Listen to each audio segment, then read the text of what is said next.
Good morning, good afternoon, good evening, good night, good day to you, depending where you are in the world. It is our nighttime devotion. It is still Sabbath. Sabbath doesn't finish for maybe another hour, but I thought I'd do this now. So, Sabbath blessings, one and all. I hope you had a good Sabbath if you do celebrate the Sabbath. Otherwise, fourth commandment, maybe think about it. Our nighttime devotion, we're reading from the devotional To Be Like Jesus. The title today, Nature Offers Messages of Hope and Comfort.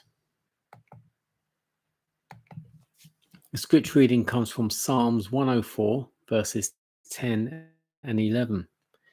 He sends the springs into the valleys, which flow among the hills. They give drink to every beast of the field.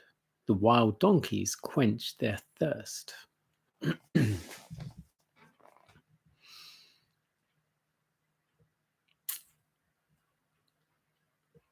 Nature and revelation alike testify of God's love.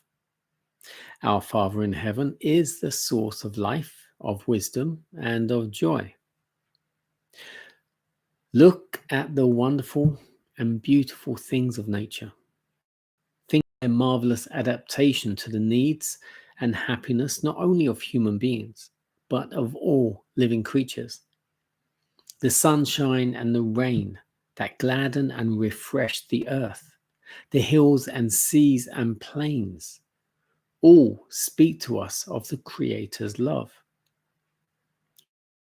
It is God who supplies the daily needs of all his creatures.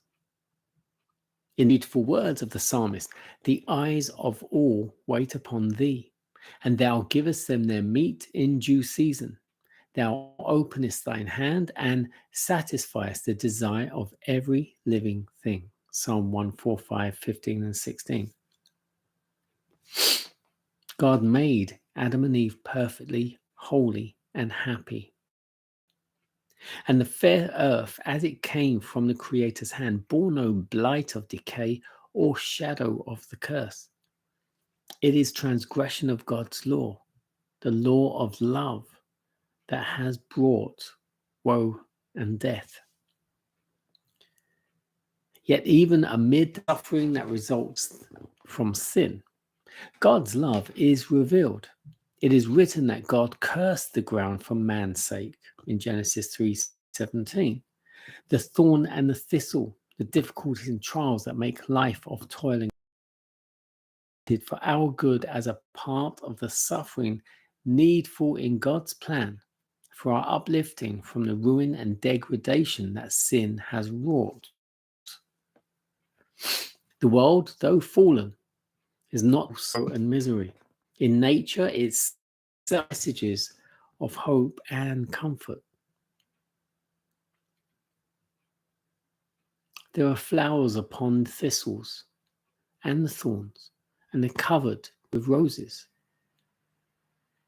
God is love, is written upon every opening bud, upon every spire of springing grass.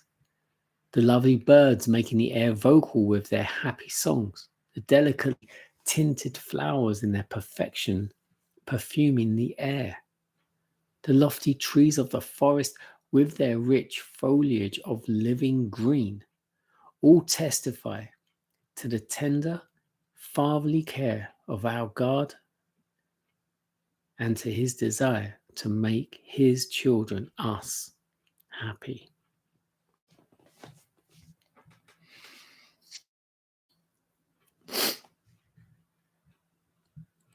So what exactly does that mean? Nature offers messages of hope and comfort. Okay, it wasn't mentioned here, but let's go into a little bit of science. We need nature. Because you think about the trees, if you think about the bees,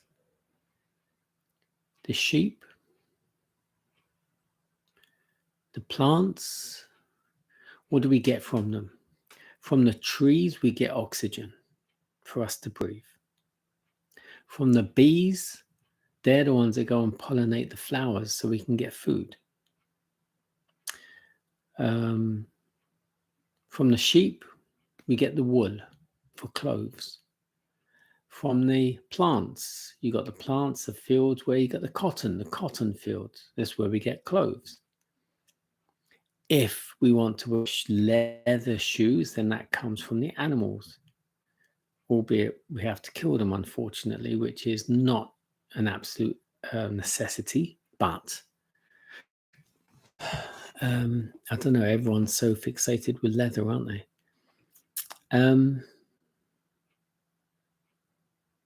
We need nature. We need nature. But does nature need us? That is the question. Now, trees breathe in carbon dioxide and they breathe out oxygen. My question, I haven't actually looked into this. Do trees need us to breathe out carbon dioxide for them to breathe? I don't know that. Maybe I should look into that. But I know we need oxygen. We need the trees. That's a little bit of science behind all that. And the bees that pollinate, they're killing off the bees. They're chopping down the trees.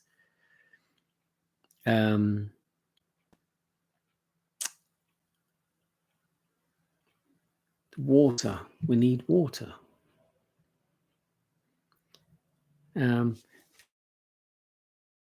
We need to survive the air.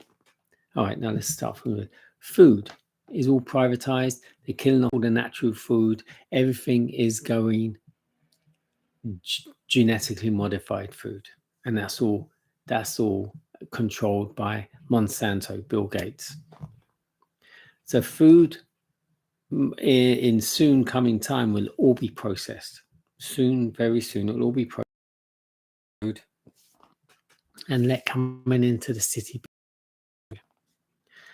Water now is long time all privatized. There's no free water anywhere in the world. It's all privatized, owned by the likes of Veolia, Suez, Thames Water, and other such companies. All water around the whole world is all private and owned now. Oil, it's all owned. We can't get it unless it's been drilled and sucked out of the earth. That's all owned. Water, food, air. At the moment, air is still free, but that won't last. They're poisoning the air constantly. They're poisoning the air with chemtrails. Now you can look into that. I would just look up chemtrails. Chem as in chemicals, chemtrails as in trails. Just look it up and you'll have an idea of what they are. And then when you do have an idea, look up in the sky and you'll start to see them every single day. That is what's poisoning our air. So let's get back to the devotion.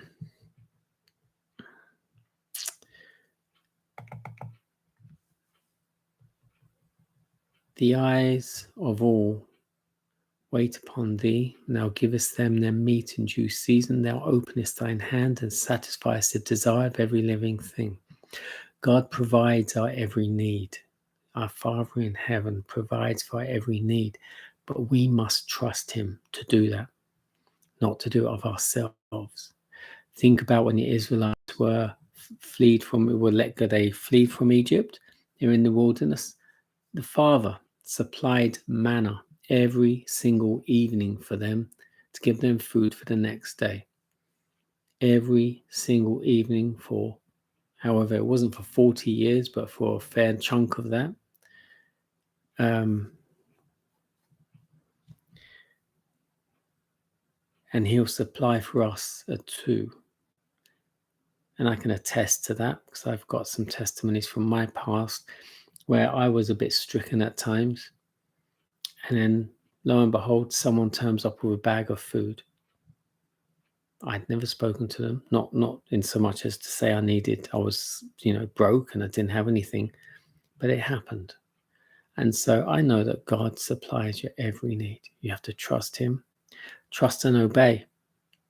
To obey, when he gives you something to do, you do it.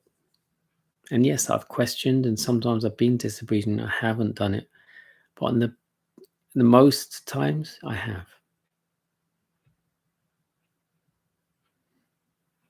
In nature, God's love is revealed. The trees, the bees. Just look at birds provide for their young. When their little birds hatch out of the eggs, they go out foraging for worms or for whatever else they're looking for. God always provides for them. He'll always provide for us. So, nature itself, there are messages of hope and comfort. There are flowers. This is what we spoke about the other night. There are flowers on the thistles and the thorns. This is what I said before. Don't focus on the thistles and the thorns. Focus on the rose or the flowers that were there. If you focus on the beauty that's there, even a thistle and a thorn are beautiful. If you really focus on it, they are beautiful because they're natural and they're there to do a job. Same as we're here to do a job, easy to pluck, easy to break. So focus on the good. Wherever you see bad, there's always some good. There's always something there. You have to either see it or you have to look for it. The birds sing their beautiful songs. Don't take them for granted. Don't take the birds singing for granted. There'll come a time when you probably won't hear them anymore. And that is when you worry. Why aren't the birds singing anymore?